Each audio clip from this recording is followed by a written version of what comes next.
Les 32e journées de chirurgie fut un grand moment de science.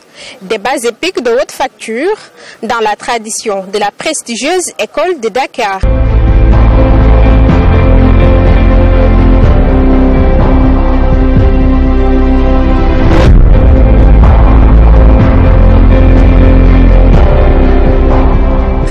C'est sur la chaîne du Lourd.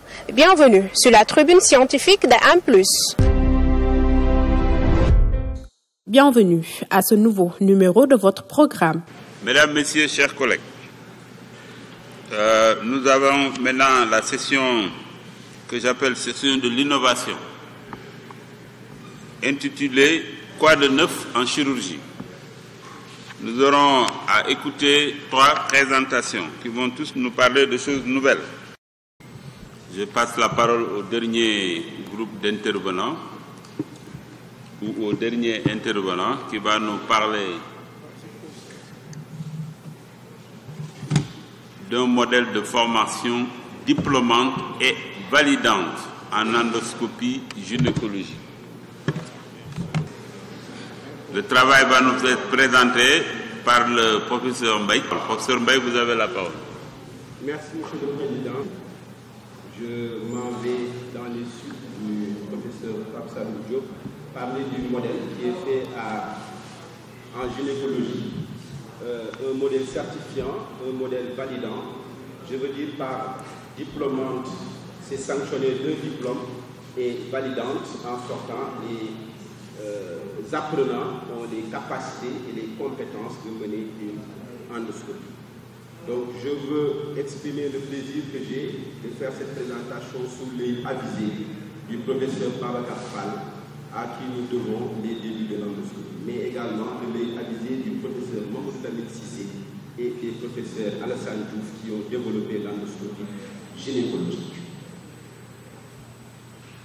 Ce modèle a été conçu à l'université Cheikh Anta Diop de Dakar, bien que nous appartenons à l'université Gaston Berger de Saint-Louis. Qu'est-ce que la célioscopie? D'aucuns diront qu'il s'agit d'une voie d'abord, mais nous dirons non. Il s'agit tout simplement d'un abord différent. D'un abord différent parce que cet abord confère des avantages prévisibles et d'autres imprévisibles, mais également une philosophie différente pour des gains différents.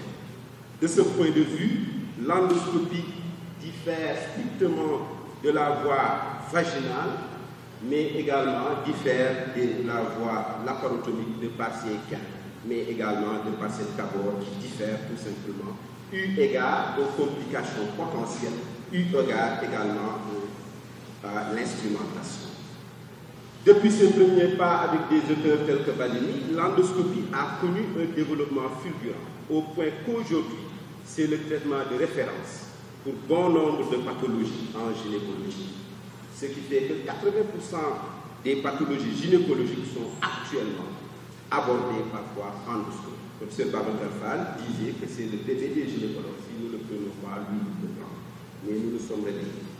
Alors, c'est un apprentissage également spécifique en rapport avec l'environnement qui est spécifique, le matériel qui est spécifique, la gestuelle qui est spécifique, mais également ça demande des moyens importants qui méritent d'être préservés. Et pour toutes ces raisons, nous disons que ce n'est pas tout simplement une voie d'abord, mais c'est une spécificité à part entière.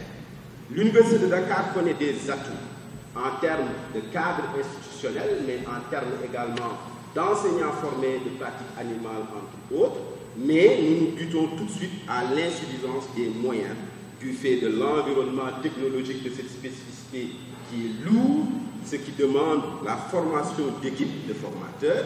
C'est une chirurgie assez dangereuse, mais également nécessité de partenariat, parce que c'est un matériel que nous ne connaissons pas dans nos pratiques hospitalières, mais également dans nos usines de fabrication. Tout de suite, nous avons compris qu'il fallait nouer des partenariats. En particulier, le premier partenaire, c'était le Centre d'excellence de la santé maternelle et de l'enfant, qui nous donne une bonne bouffée financière pour l'organisation de ce DU. Mais également l'exemple du Centre international de chirurgie endoscopique avec le professeur Maurice Antoine Bruyard à Sarnam, qui nous a permis de développer les débuts de cette chirurgie la coopération française et la principauté de Monaco qui nous ont permis de former pas mal de nos collègues qui ont eu une formation de qualité pour revenir installer en local de DIR. Donc c'est l'équipe également de Boston, après présentation de ce modèle et une collaboration, un partenariat avéré. Ils nous renforcent en matériel et nous accompagnent dans l'organisation d'ateliers. Mais également sans oublier l'équipe de STORS qui met à notre disposition tout le matériel nécessaire pour la simulation médicale quand on sait que la faculté n'a pas encore mis en place les laboratoires nécessaires. Le cadre est bien défini sous l'égide du CA-SAMEF. Nous avons élaboré avec la chirurgie générale, en particulier le professeur Papsalou Diop et le professeur Noboulou Cissé, donc les syllabes nécessaires, le processus et la maquette du programme du diplôme universitaire qui connaît 5 unités d'enseignement qu'il faudrait spécifiquement valider. C'est une unité d'enseignement qui tourne autour de l'environnement technique, unité d'enseignement qui tourne autour de l'hystéroscopie, de la pratique sur les annexes, de la pratique sur la chirurgie bénigne, mais également de la pratique cancérologique en endoscopie, ainsi que les complications qu'il faut maîtriser dans le volet prévention, mais dans le volet également prise en charge. Alors, la maquette également connaît un certain nombre de pratiques qu'il faudrait valider avant d'avoir le diplôme. Et il faudrait en valider la pratique d'abord avant de pouvoir faire l'examen final théorique. Parce que nous jugeons que nous ne devons pas mettre sur le marché des personnes formées sur le tas et qui sont des dangers potentiels pour avoir tout simplement quelques initiations qui leur permettraient, devant ce matériel dangereux, de faire des dégâts. Le système d'apprentissage a été bien élaboré avec l'équipe de la gynécologie, l'équipe de la chirurgie générale, mais également sous l'égide du CA-SAMEF qui nous a permis de faire un retrait et d'élaborer ces systèmes. L'évaluation est pratique et l'évaluation porte essentiellement sur le volet pratique. C'est une chirurgie qui est pourvoyeuse de complications, donc la cible est des médecins déjà chirurgiens avérés en gynécologie, avérés également en chirurgie générale, chez qui la théorie n'a pas la première place, mais plutôt la pratique avant de valider l'examen final. L'apprentissage est spécifique parce qu'il faut en maîtriser l'électrochirurgie, c'est dangereux, il faut en maîtriser l'ergonomie pour être à l'aise et connaître les règles de sécurité, sinon ça devient dangereux. Et pour cela, nous avons jugé nécessaire de faire 4 ateliers préparatoires sur une durée de 2 ans entre 2015 et 2016, au cours duquel nous avons invité des équipes qui avaient déjà l'expérience dans ce domaine. Donc c'est ainsi que nous avons fait des ateliers avec le professeur Van Herendel, qui est le président de l'Institut de chirurgie endoscopique internationale, mais également l'équipe de Boston qui nous a accompagnés dans l'installation de ce pays. Au cours de ces ateliers, nous avons appris quelques leçons. Il fallait bien connaître les spécificités et les contraintes de la chirurgie, bien connaître le matériel et les instruments, s'entraîner en dehors du bloc opératoire, pratiquer ensuite progressivement en sécurité pour en assurer la sécurité des patients. Comment se former? Il faut des pelvitraîneurs, ça c'est clair.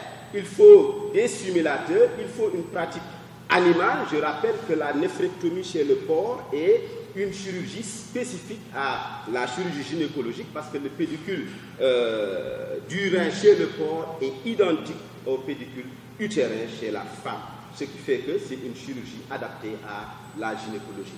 Des aides opérateurs progressivement pour être ensuite opérateurs. Et il faut en respecter avec patience la courbe d'apprentissage qui demande un certain nombre de temps et un accompagnement.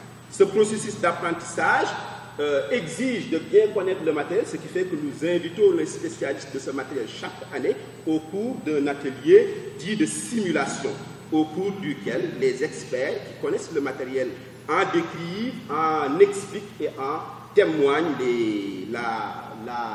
le vécu. Donc c'est l'équipe STORS qui vient chaque année au cours d'un atelier en local au niveau du centre de simulation du CA-SAMEF. Donc, vous voyez ici que autant les apprenants cancérologues gynécologues, chirurgiens dans les régions sont assez intéressés pour ce matériel qu'il faut expliquer dans les détails. Une petite vis autoriserait d'arrêter tout simplement l'endoscopie. Et vous voyez l'intérêt que portent ces apprenants, mais également les formateurs, en particulier le professeur Mamadou Cissé, très engagé dans cette courbe de formation. Et ces ateliers de stimulation se font sur environ une semaine où ils sont plus ou moins initiés à cette pratique, à cette ergonomie et initiés au matériel également. Donc c'est ensuite qu'il faut des ateliers de simulation endoscopique en dehors du matériel, le maniement de ces instruments sur des mannequins avec une forte fidélité, mais également sur l'hystéroscopie où nous avons des colonnes portables que l'équipe de Storch nous met à disposition chaque année au cours de cet atelier d'initiation. Cette pratique est également intéressante au niveau du bloc opératoire et nous organisons un atelier d'une semaine où nous réunissons des patientes d'expérience à opérer, mais également entre ces patientes, il faudrait en reconnaître le matériel nécessaire et son fonctionnement, mais également faire des pratiques simulées à côté. Donc, au cours de ces ateliers, nous divisons les équipes en 3 groupes avec l'équipe de bloc opératoire, l'équipe de la simulation, mais également l'équipe qui sera à la vidéotransmission et à l'hystéroscopie. Et vous voyez, les gynécologues avérés, entre 2 blocs opératoires, vont tout simplement coacher, entraîner ces apprenants pour cette chirurgie endoscopique qui est d'actualité. Alors, le processus d'apprentissage, nous devons également, dans ce cadre, en organiser des ateliers avec des experts étrangers qui ont peut-être des compétences que nous n'avons pas. La courbe d'apprentissage doit mener son cours. Et là, nous avons l'équipe de Boston qui passe chaque année en septembre faire une semaine avec nous. Et cette équipe travaille directement avec les apprenants qui seront des aides opérateurs assez initiés, et cette formation se fait sous forme d'atelier. Et eux aussi sont très intéressés par ce cadre de formation qu'ils ont déjà publié dans leur revue. Alors, c'est une formation qui est également basée sur le mentorat. Donc, plusieurs volets ont été effectués durant ce DU. Donc, des ateliers de simulation, et les apprenants doivent valider 2 matinées hebdomadaires obligatoires durant une année, dont l'assiduité est au premier rang.